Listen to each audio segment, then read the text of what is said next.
শুরু, তাই না? দেখো বলেছে কি একটি ত্রিভুজের কোণ তিনটির অনুপাত 3:4:5 এর বৃহত্তম কোণের বৃত্তীয় মান কত। ঠিক আছে, কি বলেছে?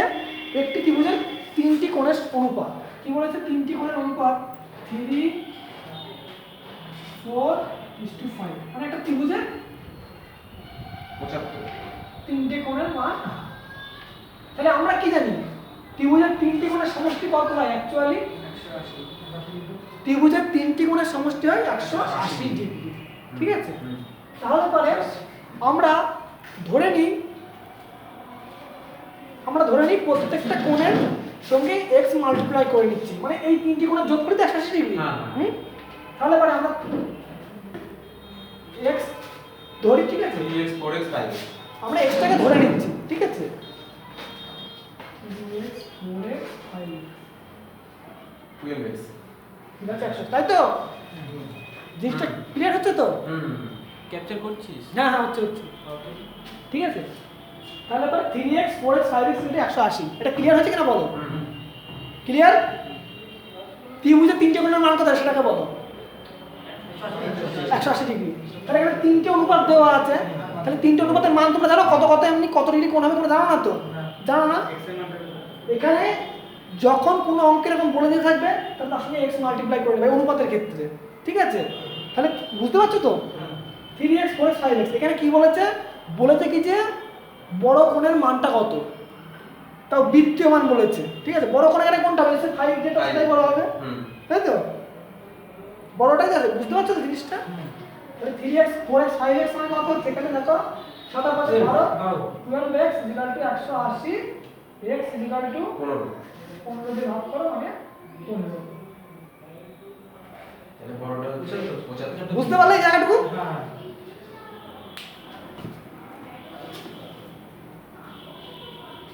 আমরা কি ধরে নিয়েছিলাম? 3x 4x 5x, তাই তো? তাহলে বড় কোণ কোনটা হবে? 5x নিশ্চয়। তুমি যদি সেটাও যদি না বুঝতে পারো তাহলে 3 × x করো, 3 × 12, 12 আসলে না 15 আসলে? 15, 3 × 15 দেখো 45, 4 × 15 60, আর 5 × 15 75। তার মানে বড় কোণটা আসছে না? বুঝতে পারলে জিনিসটা? তাহলে বের করতে পারছো? এটাই কি আছে? হ্যাঁ, বড় কোণের মান কত? কিন্তু এখানে কি বলেছে কোশ্চেনে? বৃত্তীয় মান। যদি এমনি মান বলে তাহলে 75। তাহলে বলতে যখন বৃত্তীয় মান বলবে তখন তোমাদের এই একটা জিনিস মাথায় রাখতে হবে। আমরা কি জানি 180 ডিগ্রি সমান সমান পাই না? তোমরা ক্লাস 9 এর বই কিন্তু এটা ছিল, কিন্তু 180 ডিগ্রি = পাই। কি রকম বুঝলাম না? 180 ডিগ্রি সমান পাই, এটা পাই মানে 180 ডিগ্রি না? স্যার ষষ্ঠিক মান কি এখান থেকে আসবে? ষষ্ঠিক রিয়াল। হ্যাঁ হ্যাঁ, ঠিক আছে, ওই মানটা এখান থেকে আসবে। পাই মানে কত? 180 ডিগ্রি না? π/2 মানে কত? 90 ডিগ্রি না? মনে পড়েছে আবার জিনিসটা?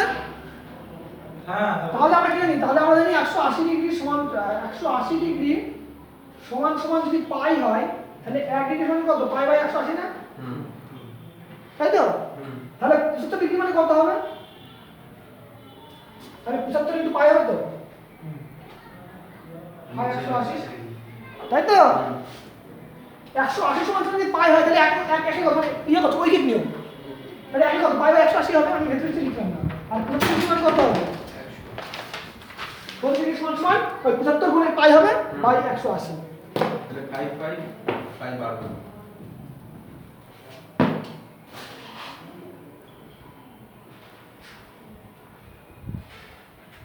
তাহলে মানে 5 15 75 না? 15 × 12, তাই তো? 15 কে 12 দিয়ে 180 হয়ে যাবে। তাহলে 5 পাই / 12।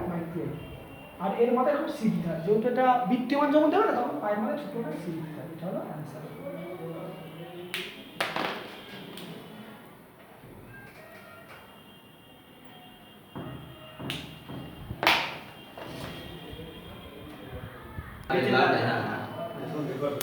শোনো, কোনো একটা অঙ্কে বলা আছে এরকম a = 2, b = 8, c = 4।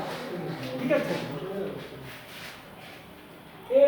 a/2 দিয়ে রাখা আছে। তাহলে বলে কি a + b plus C by 2 সমান সমান কত? সমান সমান কত? তোমাকে বলে দিল যে a/2 b/8 c/4, ঠিক আছে? খুব ইন্টারেস্টিং হবে, এটা প্রত্যেকবার দেয় পরীক্ষায়। তাহলে যার নিচে যে ভ্যালুটা আছে তাহলে সেটা হলো তার মান, এটা মনে রাখবা। যার নিচে যে ভ্যালুটা আছে সেটা হলো তার ভ্যালু, ঠিক আছে? তাহলে a = কত? 2, b = 8, c = 2। এরকম অঙ্ক যদি থাকে এরকম টাইপের, তার মানে ভাববা তার ভ্যালু সেইটাই, ঠিক আছে? তাহলে c = 2। তাহলে পরে এখানে বসিয়ে দাও ভ্যালুটা, এর জায়গায় 2 বসাও, b এর জায়গায় 8 বসাও, c এর জায়গায় 4 বসাও। বাই 78 বার তাহলে 14, 14/2 7। এই 7ই উত্তর আসে প্রত্যেকবার পরীক্ষায়, আমি যতবার দিয়েছি, ঠিক আছে? এটা ইজি অঙ্ক। কিন্তু পারবে না সহজ, প্র্যাকটিস ছাড়া অসম্ভব। আরও বলেছে কি যে a is to b 2 is to 3, b is to c 3 is to 5, c is to d 4 is to 3, ঠিক আছে? বলে দেখি a is to b is to c এর ভ্যালু কত, ঠিক আছে? a b 2/3, b/2 is to 3 is to c, c is to d হলো 4 is to 3, ঠিক আছে? তাহলে চোখ কান বুঝে তুমি এরকম অঙ্কটাকে সেটিং করে নাও।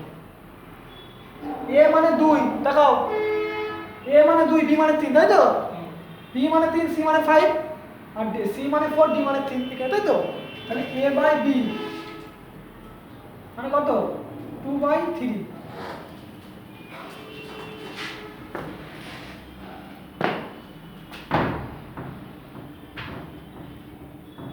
a/b 2/3 মানে a1/b1, ঠিক আছে?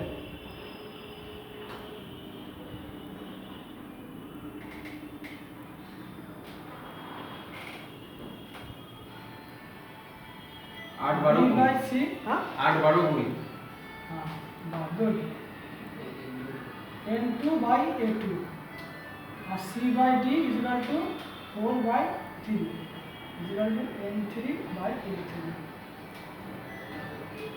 সব ওকে? এন্টার করতে এনটা আমরা ধরে নিচ্ছি পাশে, তুমি জিনিসটা বুঝে নাও, অঙ্কটা বুঝে নাও। a/b আমরা a/b কে 2/3 লিখতে পারি তো? হ্যাঁ তাকাও, a/b 2/3 লিখতে পারি তো? এটা বুঝা এর একটাই হবে, সেটা কি হলো? n1 n2 n3, n1 2 3 5 উত্তর হবে। n3, ঠিক আছে? ইজিক্যাল টু এখানে মোট এখানে কি তিনটে ভালো করে বলছেন, a b c বলতে না, a b c d d d, হ্যাঁ আমি ওই ডি ধরেই করেছি 8 12 8 12। ঠিক আছে? d d d হবে, হ্যাঁ D হবে, হ্যাঁ। ঠিক আছে? তাহলে n1 n2 n3, কোনো ভাবে জানি না 2 কি করে করব। এই দেখাও উপরের গুলো আলাদা করে নিচ্ছে, এই যে এইটা, ঠিক আছে? আর মোট 4টে অপশন পেয়ে তো লিখতে a b c d, তাহলে 4টে হবে, 1টা 2টো 3টে 4টে। তাহলে 4 নম্বরটা কি হবে? a1 a2 আর a3, এই পাশে লেখো a1 a2 a3, ঠিক আছে? এবার এই পাশে এই n1টা একটা করে বাদ দাও আর a1 যুক্ত করো, তাহলে a1 n2 মানে এগুলো সেম থাকবে, n3। এর পরেরটাই n2 টাকে বাদ দাও, মানে a1 আর a2 যুক্ত হবে, a1 a2, আর এই শুধুমাত্র n3 পড়ে থাকছে। মানে একটা করে এইটা বাদ যাবে আর একটা করে এই একটা অ্যাড হবে। দেখো প্রথমে n1 ছিল, n1 কে বাদ দিলাম, a1 অ্যাড হলো। এর পরেরটাই n1 আর n2 দুটো বাদ গিয়েছে, সেখানে a1 আর a2 এসেছে, এই দেখো, আর n3 তে পড়েই আছে। বুঝতে পারলে ব্যাপারটা কি করলাম এই জায়গাটায়? আমি তোমাকে পরে দেখাচ্ছি। তাহলে উপরেরগুলো আলাদা গুণ করো, এই n1 n2 আর n3 কে গুণ করো। n1 মানে কত? 2, n2 মানে কত? 3, আর n3 মানে 4 = a1 n2 n3। a1 মানে কত? a1 মানে 3, n2 মানে 3 আর 4, দেখো n2 মানে 3, এদিকে n2 মানে 4, আর a2 আর এখানে কত আছে? হ্যাঁ